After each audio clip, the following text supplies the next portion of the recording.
हाँ जी बेटा, सारिਆਂ ਨੂੰ ਸਤਿ ਸ਼੍ਰੀ ਅਕਾਲ। ਕੱਲ ਅਸੀਂ ਇਲੈਕਟ੍ਰੋਸਟੈਟਿਕਸ ਦਾ ਸੈਕਿੰਡ ਪਾर्ट ਕੀਤਾ ਸੀ ਗੌਸ ਥਿਓਰਮ। ਅੱਜ ਅਸੀਂ ਅੱਗੋਂ ਕਰਨਾ ਹੈ to deduce Coulomb's law from Gauss theorem. Coulomb's law ਅਸੀਂ ਪਹਿਲੇ ਕਰ ਚੁੱਕੇ ਹਾਂ, ਗੌਸ ਲਾਅ ਵੀ ਕਰ ਚੁੱਕੇ ਹਾਂ। ਹੁਣ ਇੱਕ ਲਾਅ ਨੂੰ ਦੂਸਰੇ ਤੋਂ ਕਿਸ ਤਰ੍ਹਾਂ ਨਿਕਾਲਣਾ ਹੈ, ਡਿਡਿਊਸ ਦਾ ਮਤਲਬ ਹੈਗਾ ਹੈ ਨਿਕਾਲਣਾ ਹੈ। ਠੀਕ ਹੈ, ਗੌਸ ਲਾਅ ਤੁਹਾਨੂੰ ਹੈਗਾ ਹੈ ਗੌਸ ਥਿਓਰਮ ਤੁਹਾਨੂੰ ਦਿੱਤੀ ਹੋਈ ਹੈ, ਤੁਹਾਨੂੰ ਪਤਾ ਹੈਗਾ ਤੇ ਉਹਦੇ ਤੋਂ ਤੁਸੀਂ ਕੂਲਮਸ ਲਾਅ ਨਿਕਾਲਣਾ ਹੈ। ਇੱਕ ਲਾਅ ਤੋਂ ਦੂਸਰਾ ਕਿਸ ਤਰ੍ਹਾਂ ਨਿਕਾਲ ਸਕਦੇ ਹਾਂ, ਕਿਉਂਕਿ ਉਹ ਦੋਵੇਂ ਬੇਸਿਕ ਲਾਅਜ਼ ਹੈਗੇ ਆ। ਇੱਕ ਨੂੰ ਅਸੀਂ ਦੂਸਰੇ ਤੋਂ ਰਿਡਿਊਸ ਕਰ ਸਕਦੇ ਹਾਂ, ਫਾਈਂਡ ਕਰ ਸਕਦੇ ਹਾਂ, ਨਿਕਾਲ ਸਕਦੇ ਹਾਂ। ਉਹਦੇ ਲਈ ਅਸੀਂ ਸਭ ਤੋਂ ਪਹਿਲੇ ਕੀ ਕਰਨਾ ਹੈ, ਇੱਕ ਪੁਆਇੰਟ ਚਾਰਜ ਲੈਣਾ ਹੈ। ਪੁਆਇੰਟ ਚਾਰਜ ਮੈਂ ਕੱਲ ਦੱਸਿਆ ਸੀ। ਪੁਆਇੰਟ ਚਾਰਜ ਕਿਉਂ ਕਹਿੰਦੇ ਉਹਨੂੰ, ਕਿਉਂਕਿ ਉਹ ਸਰਾਊਂਡਿੰਗਸ ਬਹੁਤ ਜ਼ਿਆਦਾ ਹੈਗੀਆਂ, ਉਹਦੇ ਹਿਸਾਬ ਨਾਲ ਚਾਰਜ ਬਹੁਤ ਛੋਟਾ ਹੈ, ਇਸ ਕਰਕੇ ਉਹ ਪੁਆਇੰਟ ਚਾਰਜ ਕੰਸੀਡਰ ਹੋਏਗਾ। ठीक है, हुण यह पॉइंट चार्ज नूं असीं ए पॉइंट ते ले लैंदे आ। इहनूं लैट करो कि क्यू चार्ज हैगा तुहाडे कोल। दूसरा चार्ज जिहड़ा हैगा है वो कुछ डिस्टेंस ते हैगा, बी डिस्टेंस ते हैगा, वो टेस्ट चार्ज लैट कर लो, क्यू नॉट हैगा। ठीक है, इलैक्ट्रिक फील्ड निकालनी है असी, उहदे लई असी एक कंसीडर करते हैं कि इलैक्ट्रिक फील्ड निकालनी है तो इहदे आले दुआले कोई गॉस स्फेयर निकालना है। गॉस स्फेयर का मतलब असी अपने आप ड्रॉ किया है सरफेस, क्योंकि इसका इफैक्ट इत्थों तक होएगा। ठीक है, असीं अज्यूम किया कि ये आले दुआले होएगा इलैक्ट्रिक फील्ड का इफैक्ट। हुण इत्थे जिहड़ा हैगा है तुसीं इहदा कुछ एरिया लै सकदे हो ds, तो electric field is pointing outwards because जिहड़ा तुसीं चार्ज लिया हैगा इत्थे तुसीं चार्ज लै सकदे हो। जिहड़ा तुसीं चार्ज लिया हैगा वो ए पॉइंट ते लिया हैगा, ए तो बी तक का डिस्टेंस आर हैगा, इत्थे चार्ज जिहड़ा हैगा वो क्यू हैगा। ठीक है, हुण तुहाडे कोल की हैगा electric field is pointing outwards because charge is positive in nature. इत्थों लैके इत्थों तक दा डिस्टेंस हैगा आर। इलैक्ट्रिक फील्ड किहदे इक्वल हुंदा है? इलैक्ट्रिक फील्ड हुंदा है force per unit test charge. We have done already. ठीक है, हुण तुहाडे कोल गॉस लॉ हैगा, गॉस थ्योरम हैगी है। की हुंदी गॉस थ्योरम कि फ्लक्स जिहड़ा हैगा है ई dot D S, this is flux, electric flux, वो किहदे इक्वल है 1/ε0 टाइम्स चार्ज इनक्लोज्ड दे। इनक्लोज्ड चार्ज असीं क्यू लैट कीता होया। ठीक है, उहदे होएगा। क्यू नॉट तो साडा टेस्ट चार्ज हैगा, वो नहीं आएगा। ठीक है, हुण तुहाडे कोल इलैक्ट्रिक फील्ड ते ds दी डायरैक्शन ds इधर नूं होएगा, क्योंकि इधर सरफेस लिया हैगा असीं। ठीक है, सरफेस इन्ना हैगा, इहनूं ज्वाइन करांगे तो पूरा एरिया आ जाएगा दा। हुण तुहाडे कोल इह किहदे इक्वल होएगा, क्यू नॉट टेस्ट चार्ज है, ds जिहड़ा हैगा ना नूं लैट कर लो इत्थे ds ते e वैक्टर जिहड़ा हैगा है वो पैरेलल हैगे आ। ठीक है, चाहे इत्थे लिख लो ds vector, these two are parallel to each other. so e dot ds जदों इहनूं खोलांगे e ds cos थीटा आएगा, ते थीटा की हैगा, theta is the angle between the two which is 0 degree. ठीक है, E D S is equal to q by epsilon naught because angle is 0 degree and cos 0 is 1। ठीक है, ऐसी कल भी किया सी। हुण तुहाडे कोल यह वैल्यू आ गई। हुण इलैक्ट्रिक फील्ड तुहानूं पहले ही पता हैगा किहदे इक्वल हैगा, electric field F over Q not they equal हैगा। ठीक है, हुण तुहाडे कोल जदों असीं इलैक्ट्रिक फील्ड दे नाल ds लैना हैगा, ds सरफेस एरिया दा, वो ds किहदे इक्वल हैगा, वो हैगा 4πr² दे इक्वल, क्योंकि सरफेस जिहड़ा वो काहदा हैगा, उस स्फेयर दा हैगा सरफेस एरिया। इस करके e into 4πr² is equal to q over epsilon naught. इत्थों ए निकालिया, we have put the value of ds as 4πr²।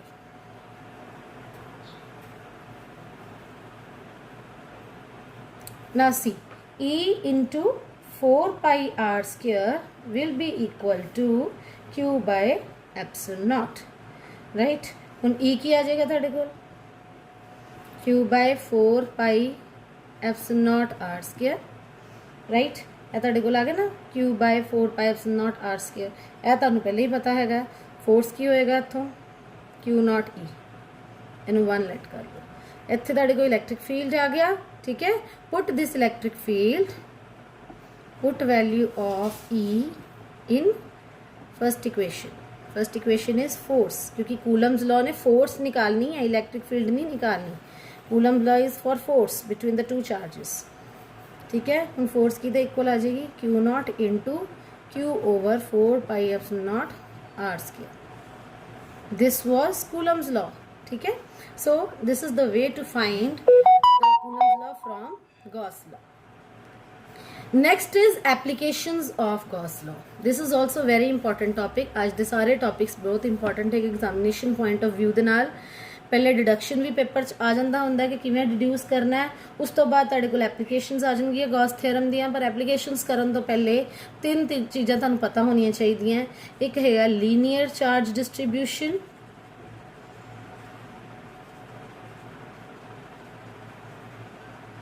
दूसरा हैगा सरफेस चार्ज डिस्ट्रीब्यूशन और third is volume charge distribution. Charge distribution का मतलब हैगा कि चार्ज डिस्ट्रीब्यूट होया होया फैलिया होया। जे लाइन दे उत्ते फैलिया होए, लीनियर का मतलब लाइन तो बनया, ठीक है। जे लाइन एक ड्रॉ कर दो तो इत्थे सारा चार्ज नू स्कैटर कर दो, डिस्ट्रीब्यूट कर दो, वंड दो, फिर की होएगा, इनू की कहांगे कि लीनियर चार्ज डिस्ट्रीब्यूशन है, ठीक है। इनू लैम्डा दे नाल डिनोट करते हैं असीं। लैम्डा किहदे इक्वल हुंदा है? Lambda is equal to charge by length. जो चार्ज डिस्ट्रीब्यूट होया ओवर जिन्नी लेंथ होएगी, एस ਜਿਹੜੀ ਲਾਈਨ ਤੁਸੀਂ ਲਈ ਹੈ ਉਸ ਲਾਈਨ ਦੀ ਲੈਂਥ ਕਿੰਨੀ ਹੋਏਗੀ, ਇਹ ਲੈਮਡਾ ਦੇ ਨਾਲ। ਇਹ ਕੀ ਹੋ ਗਿਆ? Linear charge distribution. Surface charge distribution ਨੂੰ ਸਿਗਮਾ ਦੇ ਨਾਲ ਡਿਨੋਟ ਕਰਦੇ ਹਾਂ। This is lambda, lambda, this is sigma, ठीक है। सिग्मा च की आना है? ये सरफेस एरिया आना है, ये लेंथ लई सी, लाइन लई सी, ये सरफेस एरिया लेना हैगा, ठीक है। ये 2 डायमेंशनल लवांगे। कोई भी सरफेस हैगा ਉਹਦੇ ਤੇ चार्ज डिस्ट्रीब्यूटेड हैगा। वो सरफेस एरिया ए ले लो या एस ले लो, जो मर्जी ले लो, वो होएगा चार्ज पर यूनिट एरिया। इस टाइम तुहाडे कोल वॉल्यूम चार्ज डिस्ट्रीब्यूशन आएगा। वॉल्यूम चार्ज डिस्ट्रीब्यूशन की हुंदा है? Rho, charge per unit volume. So charge per unit length, charge per unit area, charge per unit volume, ये तीनों चीज़ां याद रखनी है। Linear charge distribution, surface charge distribution, volume. Volume 3 dimensional होएगा, और बॉडी के अंदर भी डिस्ट्रीब्यूटेड है तो बाहर भी, ठीक है। ये सिर्फ सरफेस ते है, ये की है? ये लाइन दे विच है।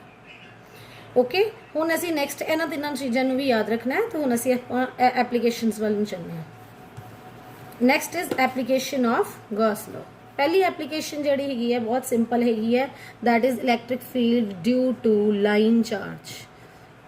लाइन चार्ज एक लाइन दे उत्ते डिस्ट्रीब्यूटेड है, पूरा फैलिया नहीं होया, सिर्फ एक स्ट्रेट कंडक्टर हैगा, एक स्ट्रेट लाइन हैगी है, ਉਹਦੇ ਤੇ चार्ज सारा फैलिया होया, ठीक है। इस तरह ਹੁਣ ਜਦੋਂ ਵੀ ਅਸੀਂ ਇਲੈਕਟ੍ਰਿਕ ਫੀਲਡ ਨਿਕਾਲਣਾ ਹੈ ਗੌਸ ਲਾਅ ਦੇ ਨਾਲ, ਇਹ ਯਾਦ ਰੱਖਣਾ ਹੈ ਕਿ ਗੌਸ ਲਾਅ ਦੀ ਐਪਲੀਕੇਸ਼ਨ ਦੇ ਵਿੱਚ ਜਦੋਂ ਵੀ ਅਸੀਂ ਫਾਈਂਡ ਕਰਨਾ ਹੈ ਉਹਦੇ ਨਾਲ ਗੌਸੀਅਨ ਸਰਫੇਸ ਡਰਾ ਕਰਨਾ ਹੈ। ਗੌਸੀਅਨ ਸਰਫੇਸ ਦਾ ਮਤਲਬ ਅਸੀਂ ਅਸਿਊਮ ਕਰਕੇ ਚੱਲਣਾ ਕਿ ਇਹਦੇ ਆਲੇ ਦੁਆਲੇ ਨੇ ਇਫੈਕਟ ਕ੍ਰੀਏਟ ਕੀਤਾ ਹੈ।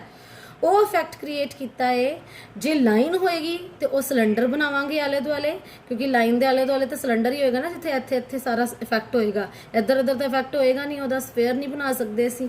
ਜਦੋਂ ਅਸੀਂ ਪਲੇਨ ਸ਼ੀਟ ਲੈਣੀ ਹੈ ਉਦੋਂ ਅਸੀਂ ਇੰਜ ਦਾ ਸਿਲੰਡਰ ਬਣਾ ਲਾਂਗੇ, ਠੀਕ ਹੈ।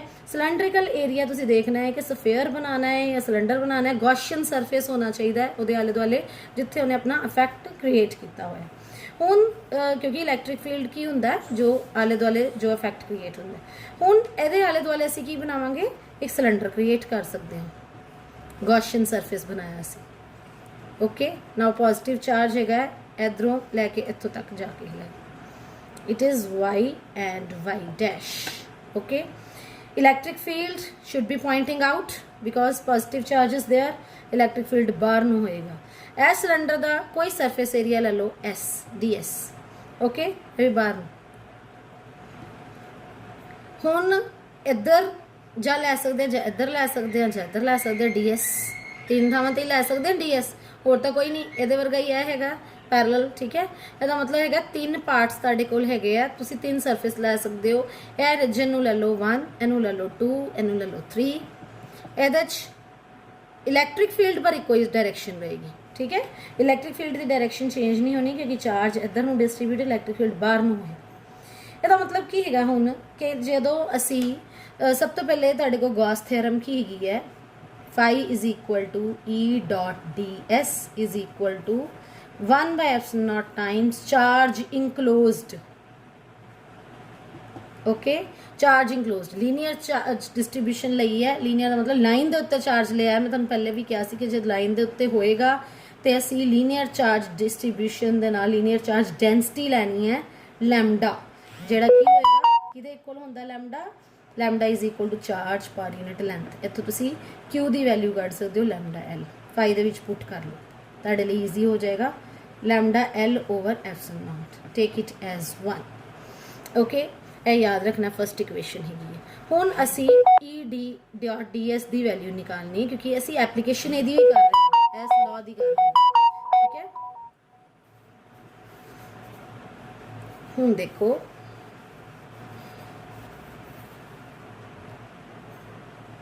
दोबारा एक साइड पे डायग्राम बना लेने हैं ईजी हो जाएगा this is positive charge distributed over this line okay this ds vector is pointing out electric field due to this line is also pointing outwards here we are considering first surface second and third now phi is equal to e dot ds it means you will be considering three surfaces ਇਹਦੇ ਚ ਤਿੰਨ surface ਅਸੀਂ ਬਣਾਉਣੇ ਹੈ ਪਹਿਲਾ ਕੀ ਹੋਏਗਾ e dot ds ਪਹਿਲੇ ਵਾਲੇ ਦਾ ਠੀਕ ਹੈ ਪਲੱਸ e dot ds ਦੂਜੇ ਸਰਫੇਸ ਦਾ ਤੇ e dot ds ਤੀਸਰੇ ਵਾਲੇ ਦਾ ਵੈਕਟਰ ਸਾਈਨ ਜ਼ਰੂਰ ਪਾਣੇ ਹੈਗੇ ਆ ਡਾਟ ਪ੍ਰੋਡਕਟ ਹੈਗਾ ਇੱਥੇ ठीक है जिस तरह सिंबल्स बनाए हैं वो भी जरूरी है यह इनक्लोज्ड सरफेस है इस करके बहुत जरूरी है फर्स्ट सैकेंड थर्ड सरफेस जोड़े जोड़े बनाने हैं वो नीचे लिखो उत्थे इंटैग्रल साइन दे नीचे ठीक है हुण तुसीं की करना है फर्स्ट जोड़ा हैगा सरफेस यह हैगा इन्हां एंगल देखना है इलैक्ट्रिक फील्ड दा डी एस वैक्टर का किहड़ा किहड़ा एंगल है ई डॉट डी एस हुण तुहानूं पता है इधर दोनों इधर ने पहले इहदा फॉर्मूला की होगा E D S cos theta A dot B cos theta theta की है ई ते एस डी एस दोवें पैरेलल है पैरेलल च कितना एंगल होएगा 0 degree plus E dot D S हुण ई ते डी एस च केड़ा एंगल है ए सेकंड सरफेस है ए ऊपर नूं जा रहा डी एस वैक्टर ठीक है तो ई तो इधर ही है क्योंकि मैं तुहानूं कहा इलैक्ट्रिक फील्ड की इक्को डायरैक्शन होएगी ए इधर नूं है तो ए ऊपर नूं है मतलब दोनों च एंगल कितना हो गया 90 डिग्री ठीक है ई इधर नूं हैगा डी एस वैक्टर इधर है 90 डिग्री हो गया इधर ई इधर है 90 डिग्री इधर हो गया इसका मतलब ये तुसीं की लिखोगे e D S cos 90 plus third e D S cos 90 a third a second cos 90 is 0 this is equal to 0 this is equal to 0 we were left with this term only इक्को term रह जाएगी दोवें 0 होगी इन्हों रब कर दो ठीक है ए 0 हो गया पुट करो 0 E ds cos 0 is 1 so phi will be equal to E ds ਹੁਣ ਇਲੈਕਟ੍ਰਿਕ ਫੀਲਡ ਜਿਹੜਾ ਹੈਗਾ ਏ ਉਹ ਸੇਮ ਹੋਏਗਾ ਹਰ ਇੱਕ ਜਗ੍ਹਾ ਦੇ ਉੱਤੇ ਕਿਉਂਕਿ ਚਾਰਜ ਤਾਂ ਇੱਥੇ ਡਿਸਟ੍ਰੀਬਿਊਟਡ ਹੈ ਜੋ ਇਲੈਕਟ੍ਰਿਕ ਫੀਲਡ ਇੱਧਰ ਹੈ ਉਹ ਇਲੈਕਟ੍ਰਿਕ ਫੀਲਡ ਹਰ ਇੱਕ ਜਗ੍ਹਾ ਦੇ ਉੱਤੇ ਮਤਲਬ ਸੇਮ ਵੈਲਿਊ ਹੋਏਗੀ ਇਸ ਕਰਕੇ E ਨੂੰ ਅਸੀਂ ਬਾਹਰ ਕੱਢ ਸਕਦੇ ਹਾਂ ਇੰਟੈਗਰਲ ਸਾਈਨ ਤੋਂ ਕਾਂਸਟੈਂਟ ਹੈਗਾ E is constant it is same everywhere ਜਿਹੜੀ ਚੀਜ਼ ਕਾਂਸਟੈਂਟ ਹੋਏ ਇੰਟੈਗਰਲ ਸਾਈਨ ਤੋਂ ਬਾਹਰ ਕੱਢ ਦਿੱਤੀ ਹੈ ਇੰਟੈਗਰਲ ਸਾਈਨ ਤੋਂ ਅਸੀਂ ਬਾਹਰ ਕੱਢ ਲਿਆ ਬਾਕੀ ds ਰਹਿ ਗਿਆ ਠੀਕ ਹੈ ਹੁਣ ਇੱਥੇ ਸਰਫੇਸ ਏਰੀਆ ਲੈਣਾ ਹੈ ਕਾਹਦਾ ਸਰਫੇਸ ਏਰੀਆ ਲੈਣਾ ਹੈ ਸਿਲੰਡਰ ਦਾ ਉਹ ਕੀ ਹੁੰਦਾ ਹੈ 2 ਪਾਈ r l ਇਹਨੂੰ ਯਾਦ ਰੱਖਣਾ ਹੈਗਾ ਜਿਨ੍ਹਾਂ ਨੂੰ ਨਹੀਂ ਯਾਦ ਸਰਫੇਸ ਏਰੀਆ ਯਾਦ ਰੱਖੋ ਕਿ ਸਿਲੰਡਰ ਦਾ ਕੀ ਹੁੰਦਾ ਹੈ 2 ਪਾਈ r l ਠੀਕ ਹੈ ਉਹਨਾਂ ਫਸਟ ਇਕੁਏਸ਼ਨ ਤੋਂ ਦੇਖੋ ਫਾਈ ਕਿਹਦੇ ਇਕੁਅਲ ਹੈ फस्ट इक्वेशन असीं निकालिया सी कि फाई किहदे इक्वल हैगा lambda l over epsilon naught दे इहदे च पुट कर दो lambda l over epsilon naught is equal to e into 2 पाई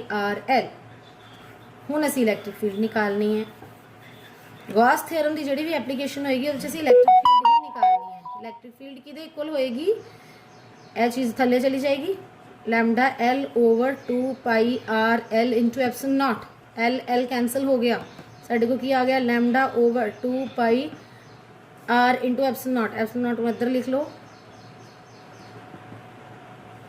आ जाए ओके हुण यह तुहाडे कोल लैमडा की फॉर्म च हैगी है पर इलैक्ट्रिक फील्ड हुण तुहाडे कोल आर दे इनवर्सली प्रोपोर्शनल आ रही है मतलब लाइन दे विच की होएगा जो डिस्टेंस वधाई जाओगे आर डिस्टेंस जिहड़ा हैगा ठीक है चार्ज तो लैके सरफेस एरिया तक का डिस्टेंस हुंदा है आर वो आर डिस्टेंस जोड़ा है वो जिन्ना जिन्ना वधाई जाओगे इलैक्ट्रिक फील्ड उन्नी ही घटी जाएगी ਦਾ ਮਤਲਬ ਇਹ ਹੈਗਾ।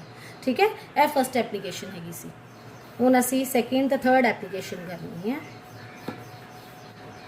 ਹੁਣ ਮੈਂ ਨੈਕਸਟ ਵੀਡੀਓ 'ਚ ਤੁਹਾਨੂੰ ਸੈਕਿੰਡ ਤੇ ਥਰਡ ਐਪਲੀਕੇਸ਼ਨ ਦੱਸਦੀ ਹਾਂ। Okay, thank you.